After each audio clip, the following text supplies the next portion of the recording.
పాటించవలసిందిగా మీ అందరినీ కోరుకుంటున్నాను.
ఇప్పుడు సావధాన తీర్మానం చేపడుతున్నాం.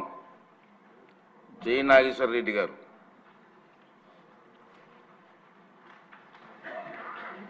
ధన్యవాదాలు అధ్యక్ష. మా జిల్లాలో నదులు మా కళ్ళ ముందే ఉంటాయి. ఒక పక్క చూస్తేనేమో ఒక్కొక్క చుక్క నీటికి తాగటానికి, అదేవిధంగా సాగునీరుకు ప్రతి ఎకరాకు ఇబ్బంది పడే పరిస్థితి అధ్యక్ష. కర్నూలు నంద్యాల పార్లమెంటుగా విడిపోయిన తర్వాత మా కర్నూలు జిల్లాకు మిగిలింది ఏమంటే ఇంకా కొండారెడ్డి బురుజు, ఇక్కడ ఉన్నటువంటి నేను చెప్పినటువంటి గాజులు దిన్న ప్రాజెక్టు రిజర్వాయర్, అదేవిధంగా మంత్రాలయ మఠం. ఈ మూడిటిని ఈ సందర్భంగా ఎందుకు చెప్తున్నానంటే, ఈ సభలో జగన్మోహన్ రెడ్డి వైసీపీ పార్టీ ఎమ్మెల్యేలు ఈరోజు ఇక్కడ లేరు, సిగ్గుపడాలి. ఎందుకంటే రాయలసీమకు నీళ్ళు అన్నప్పుడు పట్టిసీమ ప్రాజెక్టు ద్వారా గోదావరి కృష్ణ అనుసంధానం చేసి ఆ నీళ్ళని ఈరోజు శ్రీశైలం బ్యాక్ వాటర్లో పెట్టుకొని హంద్రీ ద్వారా ఈరోజు 3.5 TMC అలొకేషన్తో